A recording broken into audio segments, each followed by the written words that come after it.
Hi, Randy here. Welcome back. My first three videos, one, I introduced myself. Number two, I talked about calories and carbs. And number three, I talked about a health management tool, or I use it as a health management tool. I borrowed it from Quality Management, the Plan, Do, Check, Act cycle. Now, I'm going to use these as the basis for all the videos I'm going to talk about from here on out. So I hope you enjoyed them. I know they were a little rough. I'm new at this. I'm working on that. Now, today I want to talk about diets. What is the purpose of a diet, first of all? Well, the main thing is to provide you nutrition and energy to get through your day, right? You want to be able to get through your day without getting too tired. Whether you're a desk job or hard labor, you want to have the appropriate energy levels to get through your day. Also, you want to maintain your weight or even lose weight. That's another reason for a diet. There's diets, and I fall in this category, managing some of my medical conditions with diets. And I think this is the fourth point. I think is the most important. You want to enjoy great food with family and friends. You can do that on these diets, even some of the restrictive diets. I think all these 4 points are not mutually exclusive necessarily. Well, as we're talking about diets, let's start out with portion size. 66 years old I am. I don't need as much food as when I was 20, 30, 40, or 50. My metabolism slowed down, even though I've done some things to speed it up, which actually is help with my weight loss and weight maintenance, but just don't need as much food. So to kind of get over that thinking in your head when you eat, instead of doing a large plate, like a 10-inch plate, go for like an 8.5-inch plate. Whereas in your mind, you'll see this plate, oh, there's a lot of empty space on here. Is that going to fill me up? Well, this one would be more of a full plate. So just a little thing to trick the mind there to get started with. So I'm going to talk about some diets. Started off with the low-carb diets. Now, this is not an all-inclusive list. I'm just hitting some of the high spots on some of the more popular diets. You might want to go out there. You might find one yourself doing your research that you want to do. But start with the low-carb diets. The popular ones are paleo, carnivore, keto, and South Beach diet. The paleo diet is also known as caveman diet or Stone Age diet. It avoids processed foods. It allows for vegetables, fruits, nuts, roots, and meat. It excludes grains, dairy, legumes, sugar, processed oils, alcohol, and coffee. Well, coffee right there, I can't do this diet. I got to have my coffee. But it does help with weight loss, controlling your glucose levels, reducing inflammation, and of course another pro is you're eating real whole foods and not processed foods. The cons, not getting some nutrients because you're excluding whole food groups. The cost of the products, the diet's another con. And it's hard to maintain due to its restrictive nature, your social, lifestyle challenges, and just temptation. And there's also a possibility of increased cholesterol, heart disease, and other health issues. But there's just generally a lack of research on long-term health risk, which applies to all of these. All those pros and cons applies to all of these low-carb diets. Carnivore diet, pretty controversial, strictly meat with some dairy. Great, it works well for weight loss. I've seen people do this, but they don't stay on it. When they get their desired weight, they change their diet up to get a more balanced diet. Another one's a ketogenic diet or keto diet. It focuses on high fats and carbs. It actually transforms your body and puts you in a state of ketosis where you're burning fats for energy instead of carbohydrates. It allows for meats, low-carb vegetables, and some dairy and nuts. There again has the same pros and cons as the other diets mentioned, but with some exceptions. Additional pros. Many on the keto diet find they have increased energy levels. And also, another thing, well-documented research going back to around the late 1800s to the early 1900s shows that it reduces seizures in children with epilepsy. Now, I think around the 1930s somewhere, scientists come along, and medical profession came along and said, well, we don't need to be doing a diet. We can do that with pills. And then I think it was around 1980 somewhere, they said, well, no, doing it with pills are bad. Let's go back to the diet. And so that's well documented. And there's also been research to help with other neurological disorders. But there is some cons to this diet, uh, additional cons besides the ones aforementioned. The keto flu. When beginning the diet, as your body's going through this adjustment, you might have headaches, fatigue, and being irritable while your body adjusts to all this. Also, cheating a bit on this diet can throw your body out of ketosis and negate some of the benefits.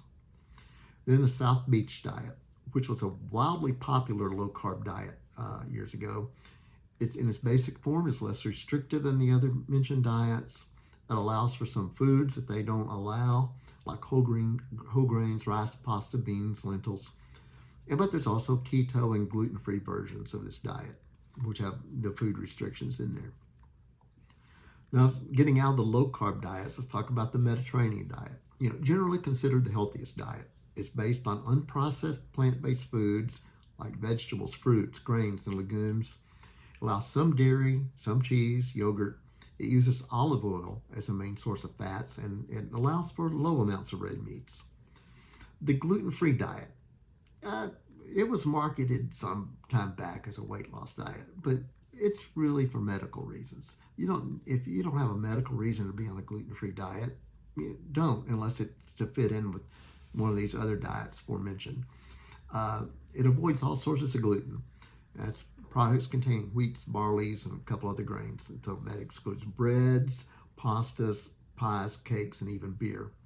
Now, you can get gluten-free versions of all those things I just mentioned, but they usually have more different ingredients in there, made with corn or rice, and often highly processed with more sugar in there to make them taste okay.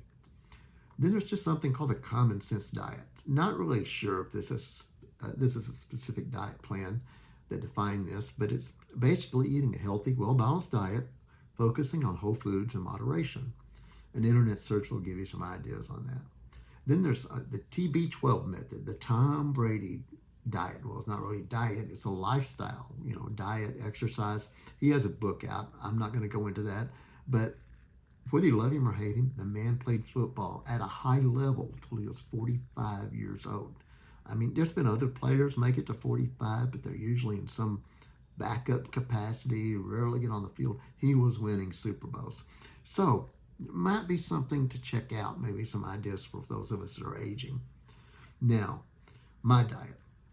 I was diagnosed with celiac at 36 years old. No, 30 years old. So I've been celiac for 36 years now. I'm gluten-free for 36 years now. I don't cheat on that. I can't. It's just, I was down to 115 pounds. I was miserable. The gluten was ravaging my body because I couldn't process gluten.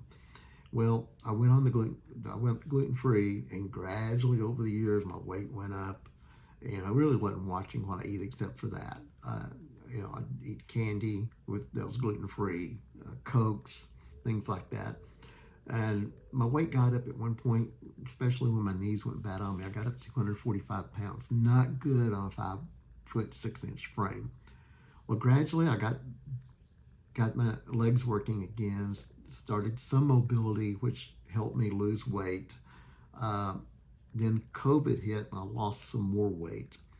Well, September of 2024, I'm at 205 pounds, still obese for my height. And I was diagnosed with diabetes and high cholesterol. Well, the doctor put me on metformin and a cholesterol drug, and I modified my diet. In 3 months, using kind of a hybrid common sense diet, I lost about 20 pounds, and my A1C numbers went down, my glucose numbers went down, and my cholesterol improved. And then in late December 2024, someone told me about a Facebook page out there called Reversing Diabetes on a Ketogenic Diet. Now, I'm not going to put a lot of information. I'm not going to put any information about that here, just except give you the webpage in case you want to check it out, because they are real restrictive on that site about what you post, and I don't want to take anything from it and somebody go back to them. Well, this guy said, check it out for yourself if you're interested. But I started gradually working their food list in on my diet till finally I got hooked and I went completely into it. It had a lot of foods I like on it. It allows for all kinds of meats, red, lean, fish, lots of low carb vegetables. And today, my diabetes numbers are very close to normal. As a matter of fact, I checked it just before I started this video. I'm at 100. I mean, that's really good for a diabetic in the mid-afternoon to be at 100. Uh, and like I said, the title is Reversing Diabetes with the Ketogenic Diet. My doctor has even told me she's never seen anyone with such improvement on just taking metformin. And I hope to get off metformin someday, and hope to get off the cholesterol drug as well. So I'm working on that. But anyway, that's where I'm at today. So I hope this discussion gives you something to think about. Look for future videos, and soon I want to post some stuff on eating out at restaurants. Anyway, have a great day. Thanks for watching. Bye-bye.